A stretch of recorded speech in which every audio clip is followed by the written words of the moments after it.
Gloire à Dieu. Je vais te continuer, pasteur, ma soeur. Amen. Amen. Amen. Je vais compléter avec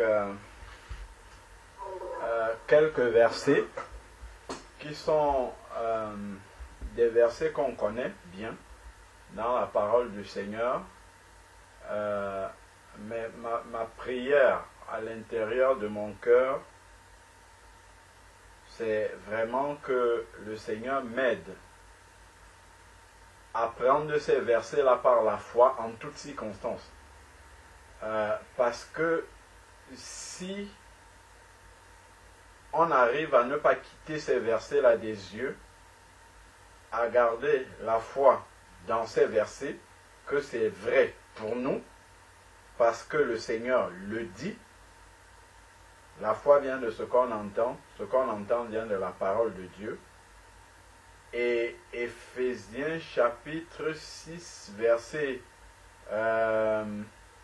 16 ou 17, dit en fait qu'on peut éteindre tous les traits enflammés de l'ennemi par la foi. Amen. Si nous avons, commençons déjà par là. Si nous avons la foi, nous pouvons éteindre tous les traits enflammés de l'ennemi. On va aller pas à pas. Je voulais donner juste quelques versets, mais il y a d'autres choses qui me viennent à l'esprit. Et ça peut nous permettre vraiment de construire une armure spirituelle qui nous permette en fait de mener tous les combats que nous avons à mener là sur la terre. Prenons Éphésiens chapitre 6. Éphésiens chapitre 6 verset 16. Comme je disais tout à l'heure. Éphésiens chapitre 6 verset 16 dit: prenez en toutes circonstances. Oh Seigneur, merci. Parce que j'étais en train de dire tout à l'heure que je prie pour que le Seigneur, en toutes circonstances, là, m'aide à ne pas oublier ces versets. M'aide à garder mes yeux fixés sur ces versets. M'aide à considérer que ces versets-là sont vrais pour moi. C'est ça que je disais, et c'est écrit en toutes circonstances. Donc ici, il dit, prenez en toutes circonstances.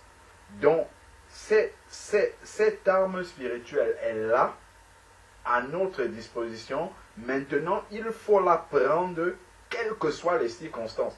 Le problème, c'est que souvent, on se retrouve dans des circonstances où la montagne devant laquelle nous sommes est tellement élevée qu'on se dit, ok, je suis un alpiniste, mais je n'ai pas le matériel pour monter. Je n'ai pas le matériel pour passer par-dessus. Mais le Seigneur nous dit, si tu as la foi comme un grain de sénévé, ordonne à cette montagne-là de quitter et de se jeter à la mer, c'est ce qu'elle fera. Qu'est-ce que ça veut dire? Ça veut dire que quelle que soit la montagne d'épreuve qui est là devant moi, si j'ai la foi, cette montagne d'épreuve-là va tomber dans la mer. Parce que c'est par la foi que j'aurai le dessus sur l'épreuve. Mais si je laisse la foi de côté, je quitte parce que la foi, Romains 10, verset 17, vient de ce qu'on entend, et ce qu'on entend vient de la parole de Dieu. Donc si quand je vois l'épreuve comme ça, au lieu de fixer mes yeux sur la parole de Dieu, de ce que Dieu dit de cette épreuve, comme David est venu devant Goliath, David a dit, tu viens face à moi avec des épées et tout ça, moi je viens contre toi au nom de l'Éternel des armées. Donc il a gardé ses yeux sur le Seigneur des armées qui combat pour nous au lieu de regarder la hauteur, la taille, l'armure de Goliath qui était là. Ce sont les géants que nous rencontrons tous les jours, les épreuves qui ont une taille tellement colossale devant nous qu'on se dit, mais jamais je ne vais pouvoir traverser cette épreuve-là. Donc, quand tu dis déjà, quand je dis, je m'inclus dedans, en fait, c'est que ce qui va nous faire être apeurés devant l'épreuve, c'est comme tout le camp des Israélites. Quand Goliath allait se mettre là-bas dans la vallée et il disait, je suis Goliath, il insultait le Dieu des Israélites, les Israélites tremblaient dans leur tente. il a fallu que David, qui lui avait la foi, arrive là et dise, mais ça c'est quel incirconcis ça, qui insulte le Dieu des armées, le Dieu d'Israël, c'est pas possible. Un incirconcis ne peut pas faire ça. Mais de la même manière, devant une épreuve qui est devant moi, je dois me dire qu'en tant qu'enfant de Dieu, mais cette épreuve-ci ne peut pas me dépasser. Si Dieu laisse que cette épreuve-là arrive, c'est qu'il m'a donné le moyen de m'en sortir. C'est qu'il a donné le moyen d'ordonner à cette montagne-là de se mettre de côté. C'est-à-dire que j'arrive à franchir la montagne. J'arrive à traverser l'épreuve. C'est ce qu'il dit dans 1 Corinthiens, chapitre 10, verset 13. Il n'est aucune tentation, aucune épreuve qui ne vous est survenue, qui n'ait été humaine.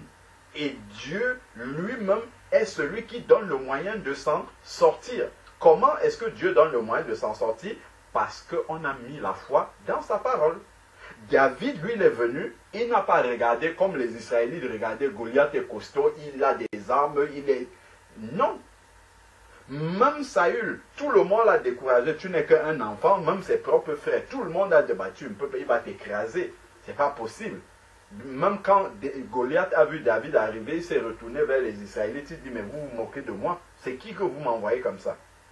Ben, de la même manière, quand tu arrives devant la taille de l'épreuve, ben, l'épreuve pense qu'elle va, le diable pense qu'il va t'engloutir avec cette épreuve.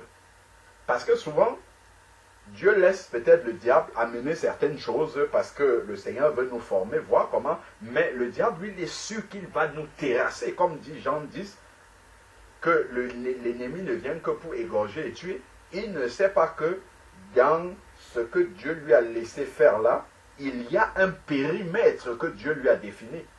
Il y a une superficie qu'il ne peut pas traverser, comme Dieu a donné les limites à Job. Ne touche pas à sa vie. Tu peux toucher à tout ce que tu veux, c'est bien sa santé, mais sa vie, tu n'as pas le droit. Donc quand l'épreuve arrive comme ça, comme David, je dois regarder à la parole. Et je reviens dans Éphésiens ici, Éphésiens chapitre 6, verset 16. Gardons en toutes circonstances. Prenez en toutes circonstances le bouclier de la foi. Qu'est-ce qui va me faire avoir la foi? Romains 10, verset 17. La foi vient de ce qu'on entend. Ce qu'on entend vient de la parole de Dieu. Quand je regarde la montagne qui est devant moi, c'est la grandeur de l'épreuve qui est devant moi. Qu'est-ce que je dois confesser devant cette montagne-là? Je dois confesser la parole de Dieu.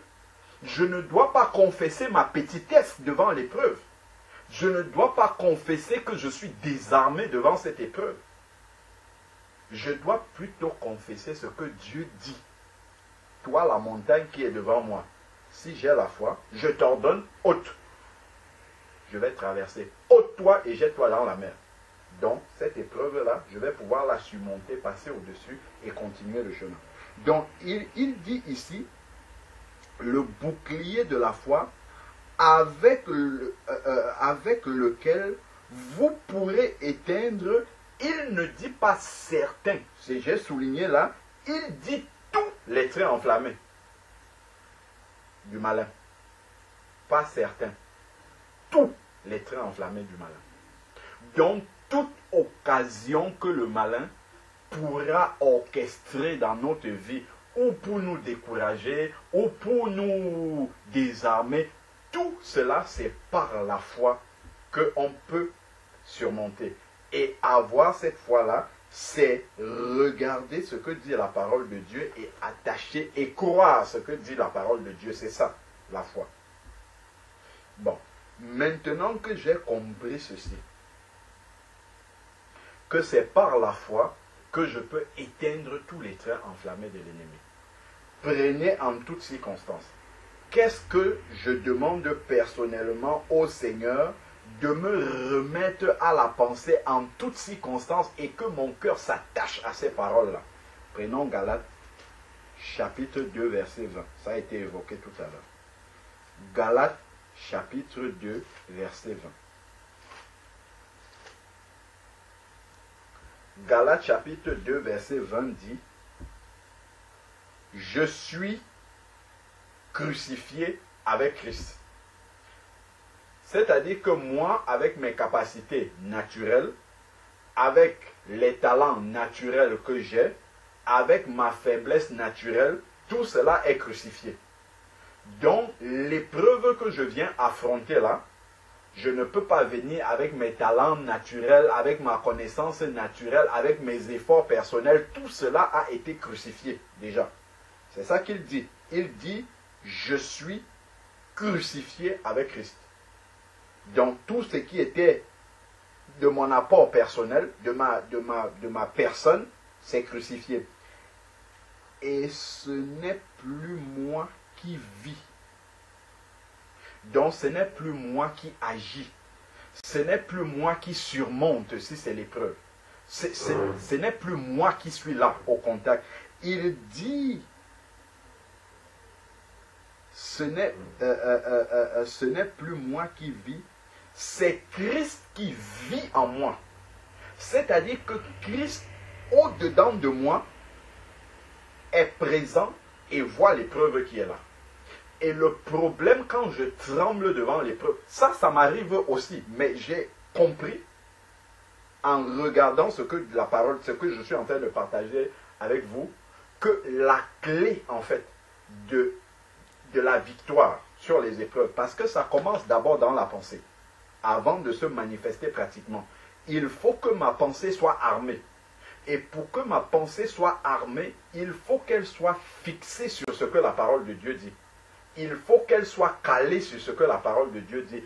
Il faut que mon cœur croie ce que la parole de Dieu dit. C'est comme ça que je vais éteindre les traits enflammés de l'ennemi. C'est comme ça que je vais chanter dans la nuit de l'épreuve. Parce que la parole de Dieu ne dépend pas des circonstances. La parole de Dieu est vraie, peu importe les circonstances qui sont devant moi. C'est moi qui pense devant l'épreuve que là, maintenant, aïe, la montagne-ci est tellement élevée que même le Seigneur est surpris de ça. Le Seigneur n'est jamais surpris, quelle que soit l'épreuve. C'est nous, quand on regarde l'épreuve, tout de suite, la pensée attaquée parce qu'on a accepté déjà ce que l'ennemi nous dit. L'ennemi nous rappelle notre faiblesse. Il nous rappelle le moi qui est crucifié. Il dit, hey, regarde comment tu es petit. Regarde comment David est squelettique. Il n'a même pas d'arme, il n'a même pas d'armure. Il a essayé de porter l'armure de Saül, il n'a même pas pu, tellement il est chétif, il ne peut pas supporter de porter tout cela. Donc c'est ça que le diable va envoyer comme pensée. Regarde comment tu es petit devant l'épreuve. Ça peut être toutes sortes d'épreuves. Regarde, la fin du mois va arriver. Tu n'as pas d'argent. Regarde le lot de problèmes, le lot de factures, le lot de dépenses. Je ne sais pas si c'est la maladie qui frappe. Regarde, il y a toutes sortes d'épreuves qu'on peut affronter. Mais, en toutes circonstances, l'arme redoutable, il a appelé ça le bouclier, c'est la foi dans la parole de Dieu. Il faut aller, ça c'est quelques versets qui sont clés, mais il faut, en fait ces versets-ci c'est très facile, on les connaît, mais si on s'approprie ces versets-là, en toutes circonstances on a ces versets-là présents dans le cœur, je vous assure qu'il y a déjà des paroles négatives qui sortent de notre bouche que nous confessons, parce que nous avons accepté les mauvaises pensées du diable, et ça se manifeste ensuite dans notre parole. Et ça se manifeste dans notre parole. Pourquoi? Parce que c'est déjà dans le cœur. C'est de l'abondance du cœur que la bouche parle. Notre bouche parle négativement parce que le cœur a accepté la pensée du diable. On a été bombardé dans notre pensée par le rappel du diable que nous sommes faibles. L'épreuve est tellement grande. Donc, faible pourquoi? Parce qu'il nous fait regarder à notre capacité naturelle. Or, pour combattre cette pensée-là, ce verset-ci me dit, tu dois comprendre que les capacités naturelles que le diable veut me faire dire que c'est avec ces capacités-là que je vais affronter l'épreuve, ces capacités-là sont crucifiées avec Christ. Donc ce qui va arriver, c'est que ce n'est plus moi qui vis, mais c'est Christ qui vit en moi. Donc c'est Christ, à l'intérieur de moi, qui va affronter cette épreuve-là. Et il dit maintenant, ma vie présente dans la chair, c'est là où ça rejoint la question de Vera, ma vie présente dans la chair, parce qu'il est encore dans un corps de chair, c'est de ça qu'il parle. Là, il parle de la viande de notre corps, c'est ça la chair dont il parle pas de la chair au sens spirituel. Donc il dit, si ma vie présente dans la chair, je la vis dans la foi au Fils de Dieu. C'est fort quand même, parce qu'il parle de moi qui est crucifié et que c'est Christ qui vit en moi.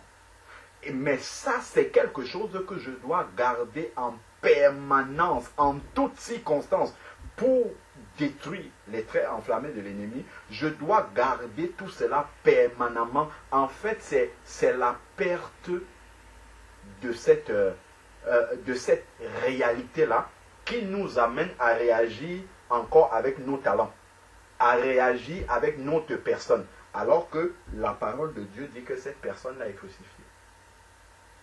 Si je crois que quelqu'un m'engueule pendant des heures et des heures, je peux l'écouter sans broncher, parce que je suis crucifié avec Christ, mais c'est ça qui va se manifester. Mais si à un moment donné, j'oublie que c'est Christ qui vit en moi, mais à ce moment-là, je dis, mais pourquoi tu me parles comme ça? C'est comme ça que ça va sortir. Et la chair va commencer à se manifester, parce qu'on a oublié qu'on a été crucifié. Que le nous-mêmes manifesté par ce besoin de répondre quand on nous agresse, il a repris le dessus. Notre pensée a été attaquée. Attention, il faut quand même te défendre. On ne se laisse... Allez, hop, on va réagir. Et là, on a quitté déjà des yeux ce que la Bible dit là. Mais lui, il dit, je vis dans la foi au Fils de Dieu. Donc, constamment, sa pensée est fixée sur le Fils de Dieu, qui est la parole du Seigneur. La parole s'est faite chair et elle est venue habiter au milieu de nous. Jean 1, verset 14. Voilà un verset clé. Ce n'est plus moi qui vis. Je vis dans la foi au Fils de Dieu qui m'a aimé et qui s'est livré pour moi. Ça, c'est le premier verset. Deuxième autre verset que nous devons garder toujours présent dans notre pensée, qui va nous aider à détruire, à contrer les traits enflammés de l'ennemi, à empêcher. Vous voyez, il a parlé du bouclier de la foi. Le bouclier, en fait, c'était un équipement de guerre que le soldat romain utilisait, qu'il mettait comme ça devant lui, avec un truc dont il tenait, et quand les flèches de l'ennemi arrivaient, ça tapait sur le bouclier, ça tombe. Donc, quand les flèches de l'ennemi, ça vient d'abord par la pensée. Donc, si dans ma pensée, il y a la foi dans la parole de Dieu, ben, cette foi-là, c'est ce bouclier qui vient. Donc, les pensées du malin arrivent, ça tape, ça tombe. Ça tape dans la parole de Dieu qui est dans ma pensée et ça tombe. Ça tape, ça tombe, ça tape, ça tombe, ça n'entre pas. C'est parce que j'ai laissé la parole de Dieu de côté que quand les pensées du malin arrivent, ben, ça transfère, ça rentre dans ma pensée. Et quand ça rentre dans ma pensée, après ça va dans mon cœur. Et quand c'est dans mon cœur, après ça sort par ma bouche, je commence à confesser des choses négatives. Je commence à dire, oula, frère, tu ne sais pas dans quelle épreuve je suis. Tu ne sais pas, c'est grave, c'est ceci, c'est ça. On commence à aller. Donc le diable en profite. Il en profite pour nous rappeler comment nous sommes petits devant la montagne.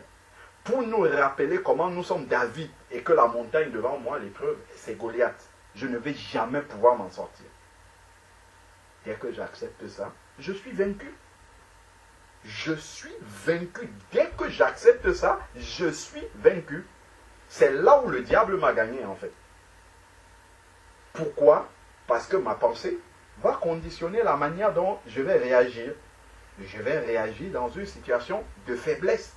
Je vais réagir comme quelqu'un qui vit dans la chair. Voilà pourquoi l'Esprit de Dieu vient au secours là-bas et te rappelle, la sœur Vera, que tu n'es pas dans la chair. Tu es dans l'Esprit parce que tu es un enfant de Dieu. Quand le Saint-Esprit nous voit comme ça, il nous prend vraiment en pitié et il vient nous rappeler, voilà ce que la parole de Dieu dit. La parole de Dieu ne dit pas ce que tu es en train de dire. Donc, voilà déjà pour le premier verset. Prenons le deuxième verset maintenant dans Jean, chapitre 14. Jean, chapitre 14. Ce sont des versets très simples qu'on connaît, mais comme en toutes circonstances, on ne garde pas ces versets-là présents à l'esprit. On regarde à gauche, à droite, on cherche les solutions. La montagne est là, comment je fais? Qui m'aide à passer au-dessus alors que j'ai la solution? Alors que j'ai ce qui doit rester dans ma pensée et m'empêcher de promener mes regards inquiets, comme dit Ésaïe chapitre 41 verset 10. Ne promène plus des regards inquiets, car je suis ton Dieu, je viens et je te fortifie de ma droite triomphante. Voilà l'assurance que le Seigneur dit. C'est Ésaïe, hein? Là on n'est même pas encore en Christ. Ésaïe chapitre 41, ce verset peut encourager quelqu'un.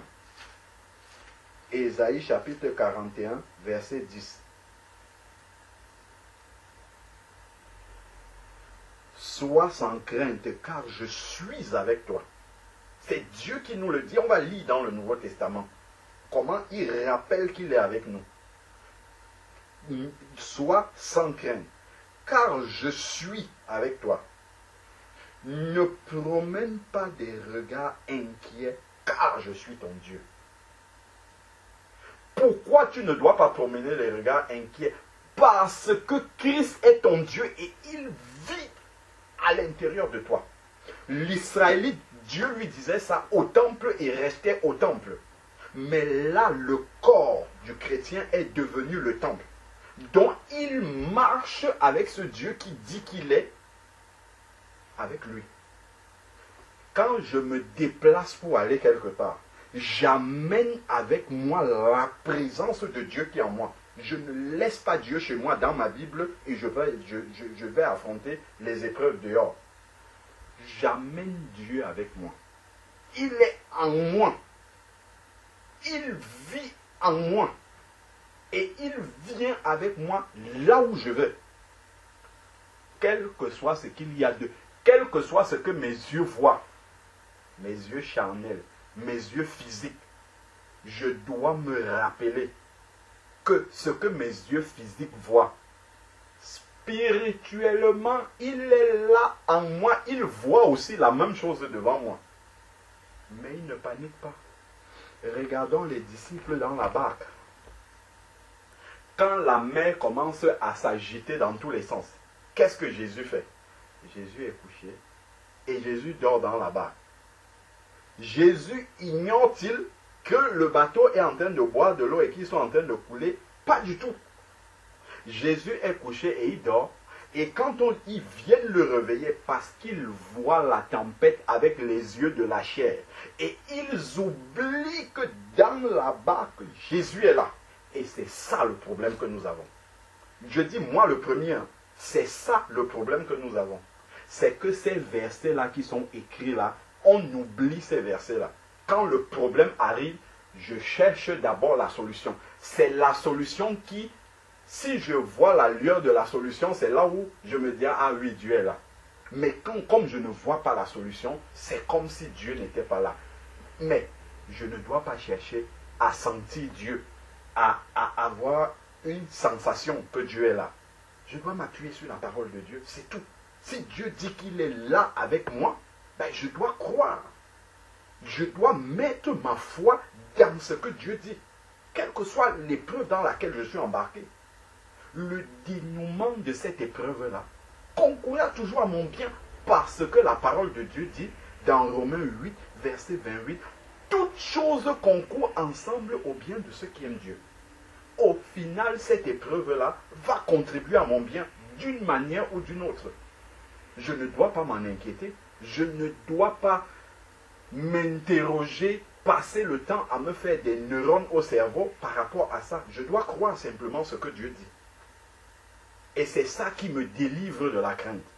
Parce qu'il dit, sois sans crainte. Ésaïe 40, dans la 41, verset 10. La première phrase, c'est d'abord sois sans crainte.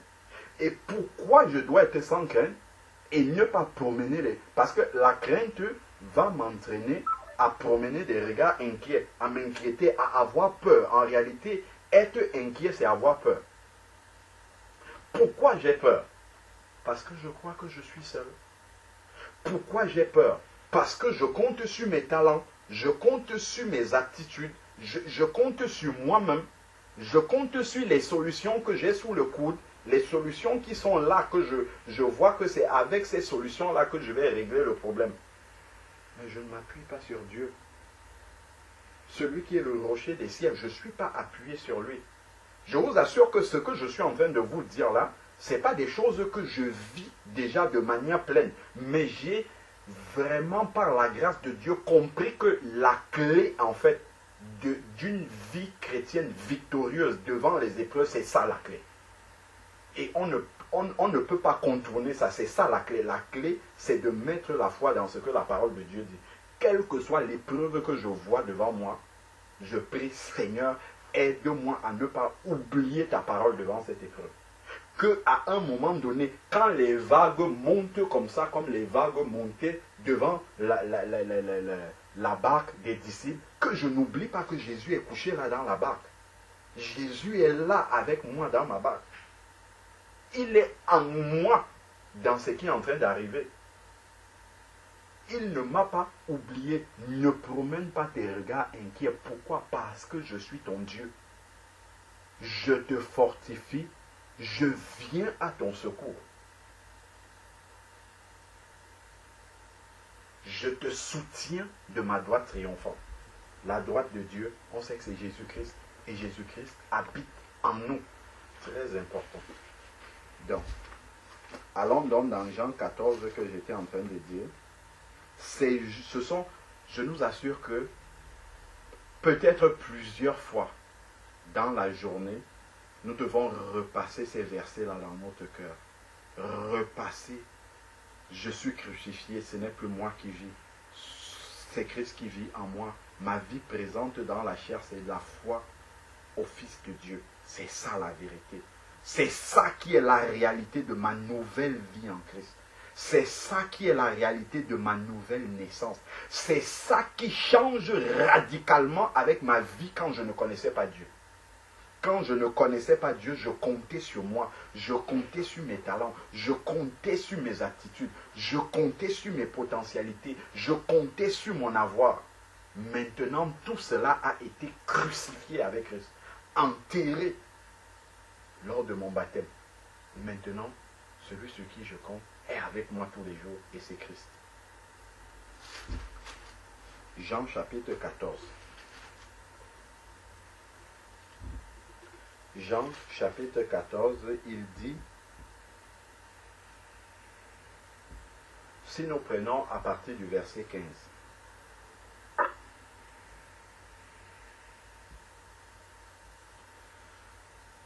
il est dit, si vous m'aimez, vous gardez mes commandements. Et moi je prierai le Père, et il vous donnera un autre consolateur.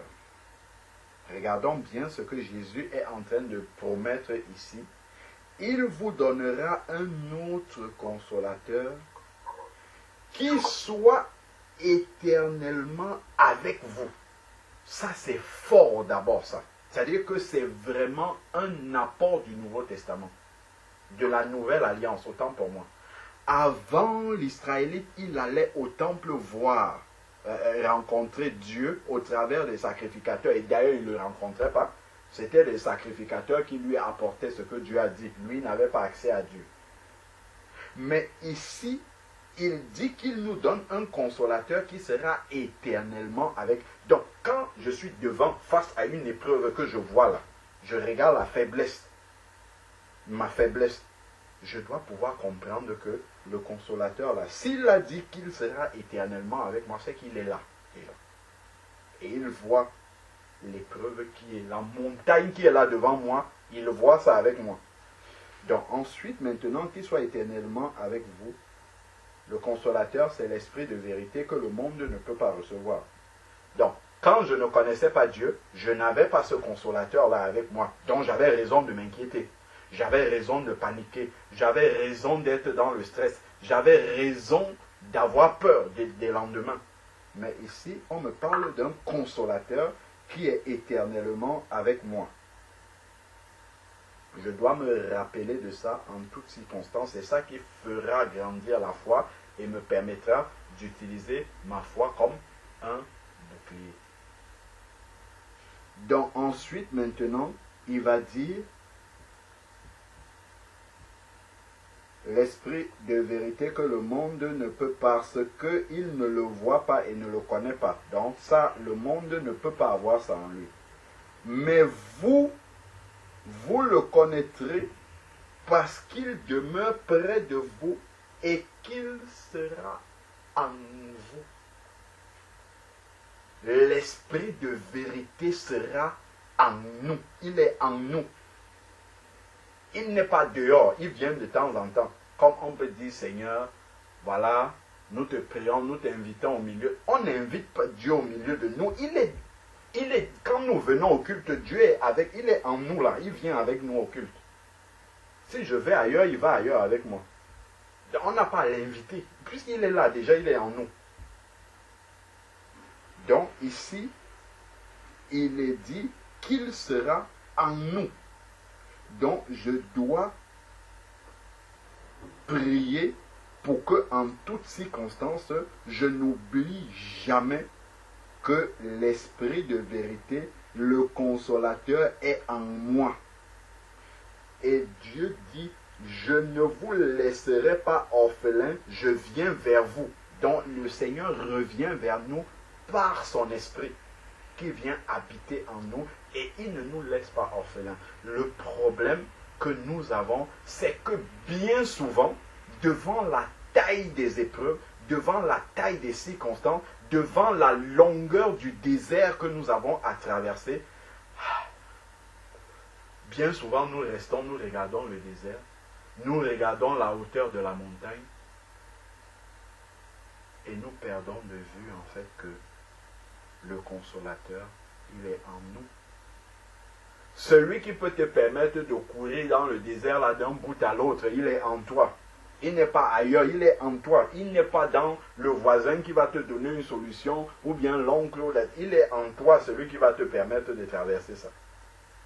Parce que 1 Corinthiens 10, verset 13 dit que c'est Dieu qui donne également le chemin pour sortir de l'épreuve, qui donne le chemin pour sortir du désert. Il sera en nous. Je ne vous laisserai pas orphelins. Ça, c'est ce que le Seigneur Jésus dit.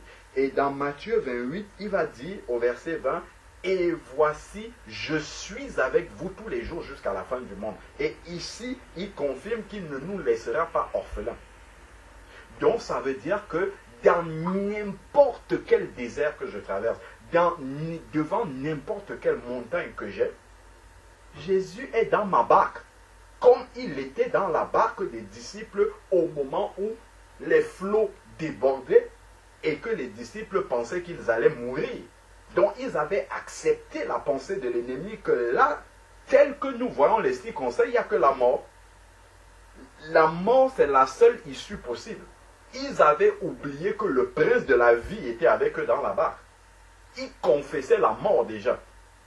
Alors que le prince de la vie était là, dans la barque avec eux.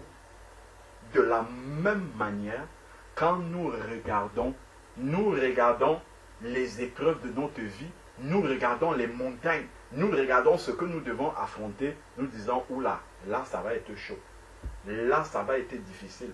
Nous oublions qu'il suffit juste de si les disciples se retournaient, quand ils ont vu que c'était chaud de partout, ils ont essayé d'abord par leurs propres moyens. Quand ils ont vu que non, là c'était difficile, leurs propres moyens ne pouvaient rien, là ils se sont souvenus que, hey, Jésus est là avec nous, il est couché, il n'est pas dérangé par tout ce qui se passe. Donc bien souvent, devant la taille de nos épreuves, Jésus est là, en nous. il est couché tranquillement et il nous regarde nous embrouiller, essayer de chercher les solutions humaines. Il nous regarde faire.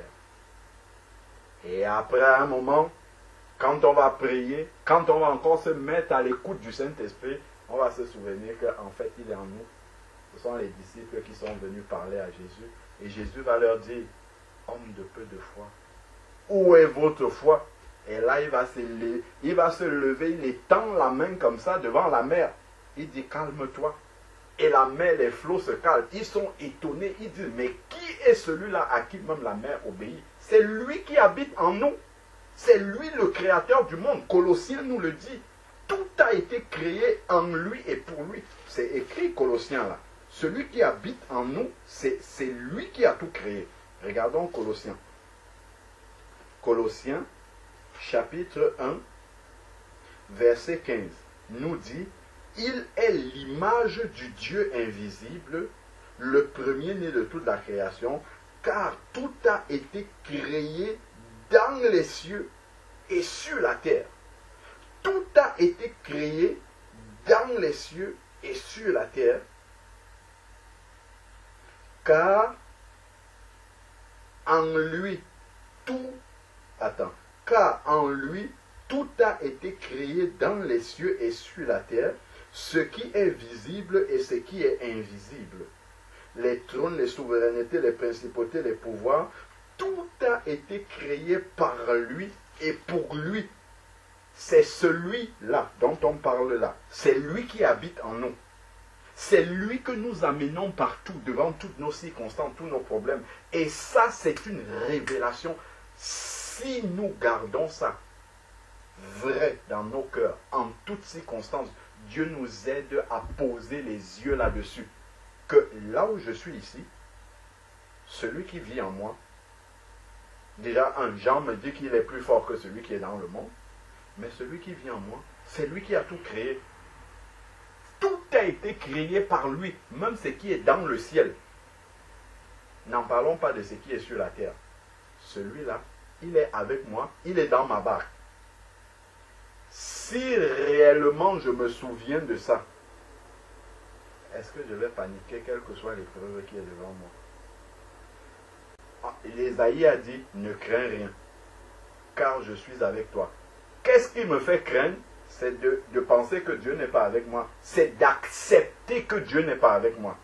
C'est de croire, même si je ne le confesse pas, c'est de croire que Dieu n'est pas dans cette circonstance. Dieu m'a oublié, Dieu est en retard. Dieu m'a laissé en proie à l'ennemi. Ça, c'est toutes les pensées que l'ennemi vient me bombarder. Et comme je n'accepte pas la parole de Dieu, je n'ai pas de garde-fou qui protège ma pensée. Donc ça vient, ça m'atteint directement. Alors que si ça venait sur le casque du salut, qui est la parole de Dieu, ça devait taper sur la parole de Dieu, sur mon casque, et ça devait tomber par terre. C'est comme ça que je devais éteindre les traits enflammés de l'ennemi. Ce sont quelques petits versets, mais qui sont des armes spirituelles foudroyantes devant n'importe quelle épreuve. Si j'ai la foi dans ces versets, Jean 14 nous dit qu'il ne nous laisse pas orphelins, il sera en nous l'esprit de vérité, parce qu'il a dit, je viens vers vous. Il sera en nous, et on a vu que c'est celui qui a tout créé dans les cieux et sur la terre. Jean chapitre 14 maintenant. Jean chapitre 14, je crois que je vais finir par là. C'est un verset qui dit aussi la même chose. Jean chapitre 14, verset 23. Il est dit, Jésus lui répondit, si quelqu'un m'aime, il gardera ma parole, donc l'obéissance. Et mon Père l'aimera, nous viendrons vers lui et nous ferons notre demeure. La demeure, c'est un endroit où on demeure permanemment, où on reste, on ne part pas et on vient. Le Père, le Fils feront leur demeure chez nous, c'est-à-dire en nous. Je me tiens à la porte et je frappe. Celui qui ouvre, j'entre. Donc il entre s'installer et il soupera avec nous et nous avec lui.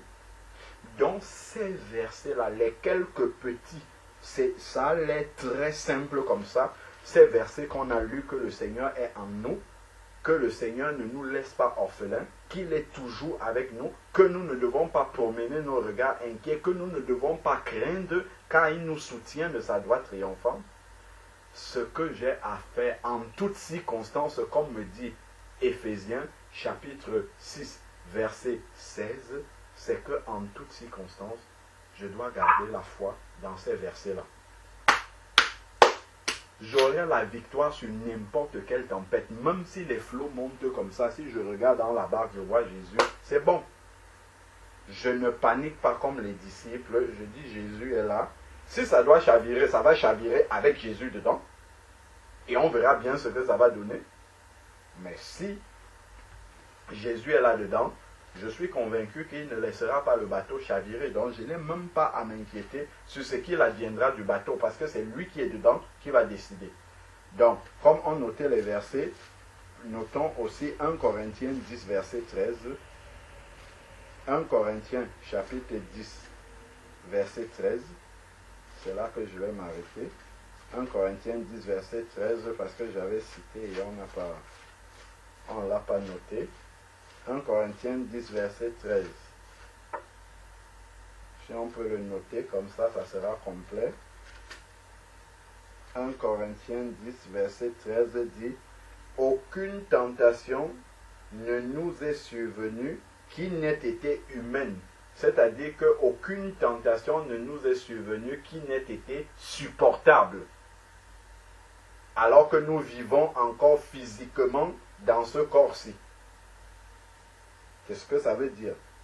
Dieu est fidèle. S'il est fidèle, ça veut dire quoi? Ça veut dire que sa parole qu'il a dit, il accomplit pour nous. S'il dit qu'il est en nous, il vient. S'il dit, ne crains rien, ne promène pas tes regards inquiets, je te fortifie, je viens à toi, je te soutiens de ma droite triomphante, c'est que c'est vrai. Si je dis que Dieu est fidèle et que je doute de ce qu'il dit, il y a un problème. Ça veut dire que je ne crois pas que Dieu est fidèle. Et ne pensez pas que ce que je dis là, moi-même devant la taille des épreuves, parce que j'ai encore des yeux physiques, moi-même qui suis en train de dire ça, ma prière c'est que le Seigneur m'aide en toutes circonstances de ne pas oublier ça. De ne pas vivre, de ne pas affronter des épreuves en oubliant ces versets-là. Parce que la clé de la victoire dans toute épreuve se trouve dans ces versets-là. Et le Seigneur a dit que c'est par le bouclier de la foi en toutes circonstances. C'est-à-dire la foi dans la parole de Dieu en toutes circonstances. C'est cela qui éteint tous les traits enflammés de l'ennemi. Quand le diable est venu attaquer Jésus dans Matthieu 4, dans le désert, Jésus l'a vaincu par la parole. Uniquement par la parole. Il est écrit ceci, il est aussi écrit ça, parce que lui, quel que soit ce que le diable était en train de faire, lui n'a pas oublié la parole. Ce qui n'est pas notre cas. Il a confessé toujours la parole. Donc il nous a montré comment, devant n'importe quelle montagne, comment est-ce qu'on l'affronte. Comment est-ce qu'on la surmonte. Comment est-ce que, étant David devant n'importe quel Goliath de montagne, comment est-ce qu'on la détruit pour avancer. C'est la foi dans la parole de Dieu. C'est de connaître. Déjà, il faut connaître. Il faut connaître ce que Dieu a dit. Et croire. Faire confiance. C'est écrit là. Dieu est fidèle. Est-ce que je crois que Dieu est fidèle ou bien je crois que Dieu est un Dieu défaillant? Notre manière d'agir. Moi, le premier, dans les combats, les circonstances difficiles de la vie, les épreuves quotidiennes de tous les jours, mon comportement me montre que je ne crois pas que Dieu est fidèle.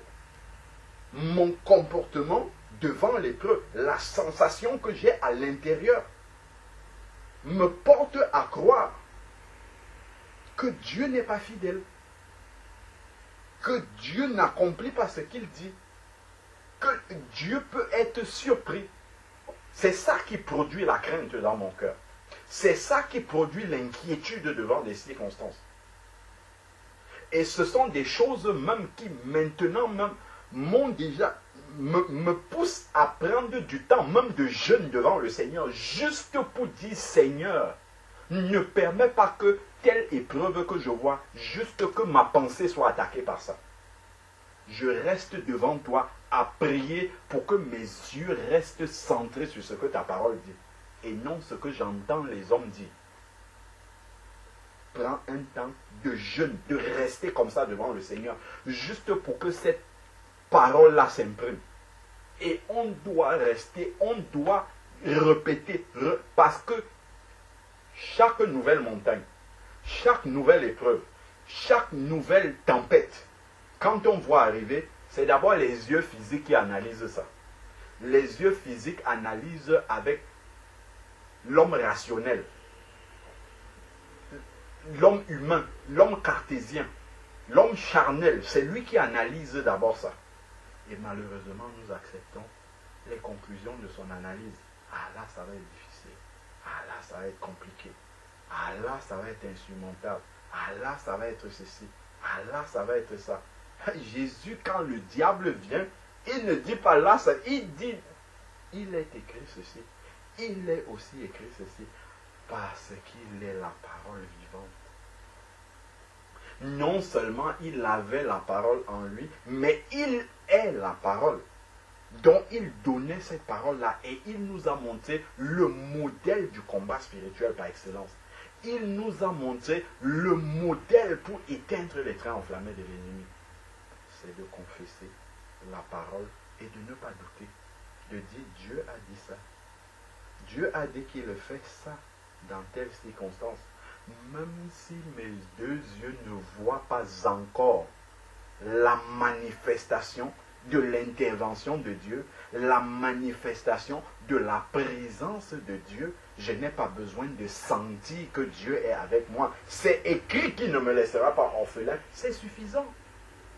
C'est pour cela que Dieu a emmené les Israélites dans le désert. C'était pour faire ce travail-là. Ils ont vu des choses en Égypte. Ils ont vu Dieu se déployer, se manifester. À la fin, Dieu ouvre la mer Rouge, ils traversent à pied. Ils ont vu des miracles. Comme nous tous, nous avons déjà vu des interventions surnaturelles de Dieu dans nos vies. Maintenant, Dieu nous amène dans le désert. Il nous amène là où on ne voit plus les interventions surnaturelles de Dieu. Mais sa parole est là. Mais son esprit est là comme la colonne de nuit qui guidait les Israélites le jour et la colonne de feu la nuit. C'est sa parole qui est là. Nous sommes dans le désert, il n'y a plus que le sable et le ciel. Le sable à perte de vue et le ciel. Donc, là maintenant, on ne doit plus marcher par la vue de ce qu'on a vu en Égypte, Dieu agir. Nous marchons par la foi dans sa parole. C'est pour ça qu'il nous amène dans le désert. Il nous amène dans le désert pour nous former à répondre par la parole. On voit ça avec les Israélites, on revoit ça avec Jésus. Après son baptême, c'est l'Esprit, c'est le Saint-Esprit qui l'amène dans le désert. De même que l'Esprit de Dieu lui-même nous amène dans les épreuves. Pour que nous puissions réagir dans ces épreuves-là par la parole du Seigneur, par la foi dans la parole du Seigneur, par la confession que cette parole-là est vraie, parce que celui qui l'a dit est fidèle. C'est ce qui est écrit là. Pour que dire que Dieu est fidèle ne se limite pas seulement dans les cantiques qu'on chante qui sortent de notre bouche, mais que ça soit une réalité ancrée profondément dans notre cœur. C'est pour ça que Dieu nous amène dans le désert. Parce que c'est là-bas que ça va se travailler. Parce que c'est quand la vague est haute comme ça, là, que la confession, si je dis encore de ma bouche que Dieu est fidèle, c'est que là, réellement, j'aurai foi dans mon cœur que Dieu est fidèle. Ce n'est pas quand tout va bien. Quand tout va bien, c'est facile de dire que Dieu est fidèle. Quand je suis resté longtemps au chômage et que Dieu me donne un travail, Dieu est fidèle. Je peux le confesser facilement quand c'est comme ça. Je ne sais pas, je suis resté stérile pendant un moment, Dieu donne un enfant, oui, Dieu est fidèle. Là, c'est facile de le dire. Mais quand je suis au creux de l'épreuve et que je ne vois pas d'issue, quand je suis dans le désert et que je ne vois pas l'issue du désert, je ne vois pas la porte de sortie, je tourne à gauche, à droite, il n'y a que le sable à perte de vue, je lève la tête comme ça, c'est juste le ciel qui est au-dessus de moi. Là, dit que Dieu est fidèle. Si je prononce ça de ma bouche, c'est que ça sortira du plus profond de mes entrailles. Et là, ça sera la foi. C'est ça la foi. La ferme assurance des choses que l'on espère et la démonstration de celles qu'on ne voit pas. Si on commence à voir, on n'est plus dans la foi. On est dans la vue. Là, on est dans la vue. Et le désert, c'est pour enlever la marche par la vue et nous faire marcher par la foi. Parce que si dans le désert, tu veux marcher par la vue, tu vas mourir tout de suite. Dès que tu vas entrer dans le désert, tu te tournes, tu regardes à gauche, à droite, tu vois le ciel, à gauche, à droite, tu vois le sable, tu dis je suis mort. C'est ça qui va sortir de ta bouche, c'est une parole du diable. Tu dis je suis mort et c'est ça qui va arriver. Tout de suite, c'est que tu vas oublier le Seigneur, et d'ailleurs c'est ce qui est arrivé à beaucoup d'Israélites. Ils ont oublié tout ce qu'ils avaient vu en Égypte de Dieu. Ils ont oublié que Dieu est fidèle. Seuls deux se sont souvenus, Josué et Caleb. Et c'est eux qui sont sortis du désert. Ceux qui avaient la foi sont sortis du désert. Ceux qui n'avaient pas la foi dans la parole de Dieu sont restés enterrés dans le désert. 1 Corinthiens chapitre 10, si vous lisez avant, c'est ce que vous allez lire que beaucoup sont tombés dans le désert, verset 5. 1 Corinthiens 10, verset 5. Mais la plupart d'entre eux ne furent pas agréables à Dieu, puisqu'ils tombaient morts dans le désert. Et on nous dit que ce sont des exemples pour que nous n'ayons pas des mauvais désirs. C'est un problème de foi. Ils n'ont pas eu la foi. Et ça, on nous dit que ça a été écrit pour notre exemple. Parce que nous aussi, nous traversons des déserts qui sont les circonstances, les épreuves de la vie. Et eux, dans le désert, ils n'ont pas été agréables à Dieu parce qu'ils n'ont pas eu la foi. Ils voulaient voir les choses, ils voulaient voir la nourriture, ils voulaient voir l'eau, ils voulaient voir les choses se manifester. À la fin, ils voulaient même voir Dieu. Alors que la Bible dit bien que Dieu est, on ne voit pas Dieu. Ils ont demandé à Aaron de leur fabriquer un Dieu qu'on voit. Parce qu'ils ne voulaient pas croire dans un Dieu qu'on ne voit pas. Ils ont dit non. Le Dieu qu'on a vu en Égypte, là, on le laisse de côté. Fais-nous le veau d'or pour qu'on le voit. On voit le Dieu complet. Parce qu'ils voulaient marcher par la vue. Il ne fut pas agréable à Dieu. Vraiment, que le Seigneur nous aide à garder ça précieusement. C'est écrit, Dieu est fidèle. Et c'est parce qu'il est fidèle, il ne permettra pas que vous soyez tentés au-dessus de vos forces. Si une épreuve arrive, c'est que Dieu sait. Il s'est rassuré qu'il nous a donné la capacité. Il nous a donné, parce qu'il vit en nous, l'autorité, ce qu'il y a besoin pour surmonter l'épreuve. Nous devons être patients et nous devons croire, nous devons garder nos yeux sur le Seigneur, nous devons garder nos yeux sur la parole de Dieu, sur ce qu'elle dit. Dieu est fidèle et ne permettra pas qu'on soit tenté au-delà de ce qu'on peut supporter. Mais avec la tentation, mais avec l'épreuve, mais par l'épreuve, il donnera. On a d'abord pris le soin de dire que Dieu est fidèle. C'est important ce mot fidèle-là. Important. Il n'est pas défaillant, il est fidèle. Ce qu'il dit, il accomplit. Et après maintenant, on dit que Dieu donnera le moyen de s'en sortir. C'est-à-dire que quand l'épreuve arrive, Dieu sait déjà comment il faut sortir de là. Quand les Israélites entraient dans le désert, Dieu savait où est la porte de sortie du désert. Ce n'était pas un labyrinthe pour Dieu. C'est d'ailleurs pour ça qu'il pouvait les guider avec la colonne de nuée, parce qu'il savait où était la sortie. Donc, quelle que soit l'épreuve dans laquelle nous sommes, Dieu connaît quelle est la porte de sortie. Mais maintenant, c'est en fonction de notre comportement qu'il nous montrera plus ou moins rapidement la porte de sortie. Ce qu'il a fait avec les Israélites dans le désert. 1 Corinthiens 10, verset 5 nous dit que plusieurs ne lui furent pas agréables. Et ça a été écrit pour notre instruction. La foi. Voilà quand nous devons demander, Seigneur, garde nos yeux fixés sur ces paroles-là. Il donnera le moyen de s'en sortir. Quelle que soit l'épreuve dans laquelle je me trouve, la clé de sortie, la direction du bout du tunnel, Dieu la connaît. Et il est fidèle. Et il vit en moi. Ça enlève la crainte déjà. Ne crains rien. Ne promène pas tes regards inquiets. Ésaïe 40, 41, verset 10. Car je suis ton Dieu et je te fortifie. Je viens à ton secours. Celui qui dit ça est fidèle. Mais avec la tentation, il donnera le moyen de s'en sortir pour que vous puissiez la supporter.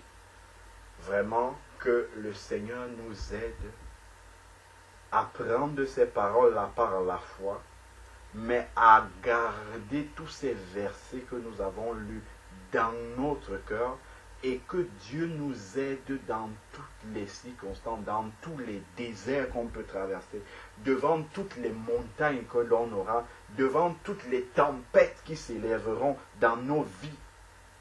Sachons-le que le Dieu en qui tout a été créé, pour qui tout a été créé, par qui tout a été créé, il est en nous. Il a fait sa demeure en nous, il habite en nous, il est dans notre barque. Juste ne pas l'oublier, juste croire dans cette parole-là, c'est une arme redoutable pour chanter dans la nuit de l'épreuve, quelle que soit l'épreuve qu'il y a. Vraiment, Seigneur, nous te prions.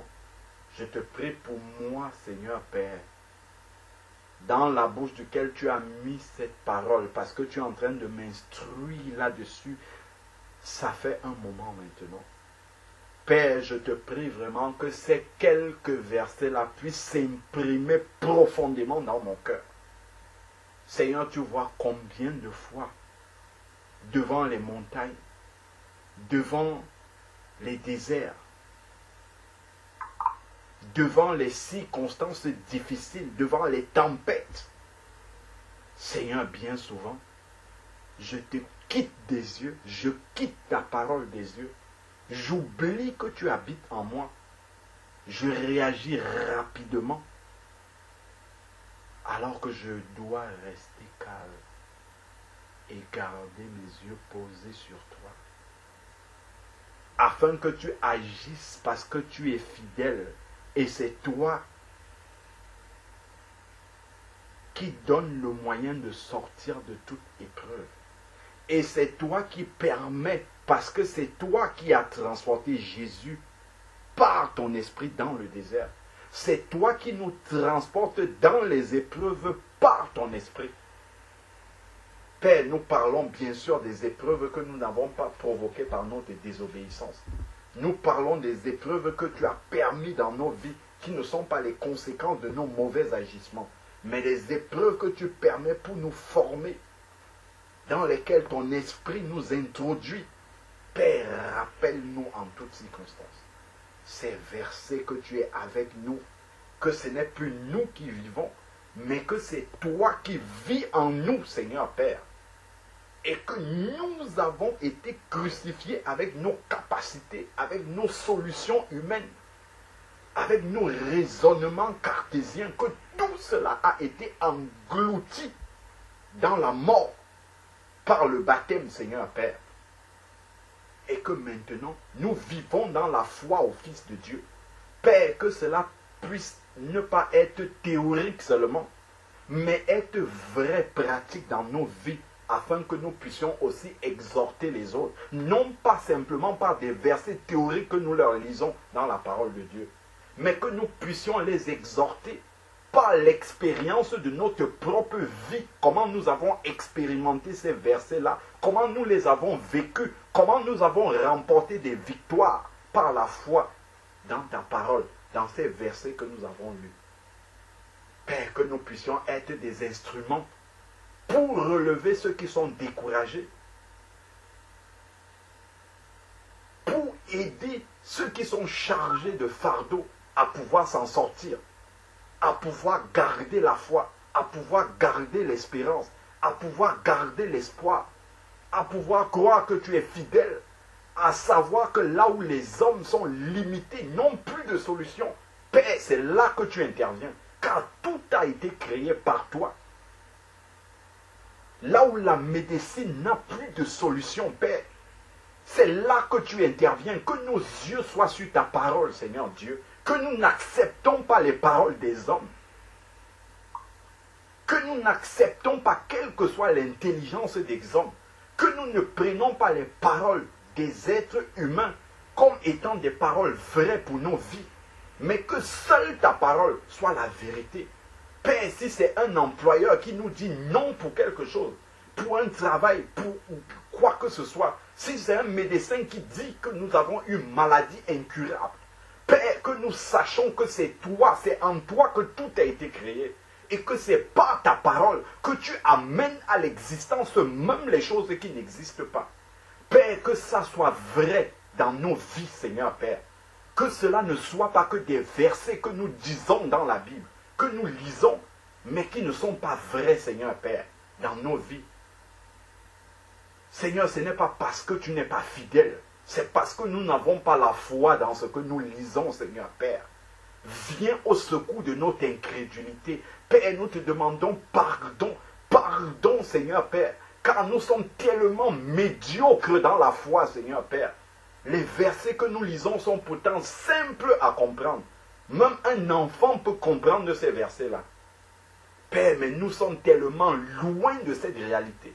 Parce qu'il nous manque la foi, Seigneur. Viens au secours de mon incrédulité, Seigneur Père. Viens à mon secours et aide-moi à regarder, à prendre ta parole comme un enfant, tel que tu l'as dit, Seigneur Père éternel. Seigneur, aide-moi, aide mes frères, aide mes sœurs. Quelles que soient les épreuves, Père, nous en avons tous des montagnes, des tempêtes qui sont dans nos vies. Père, aide-nous à garder nos yeux sur ta parole, à ne pas douter un seul instant de ta fidélité dans cette parole-là.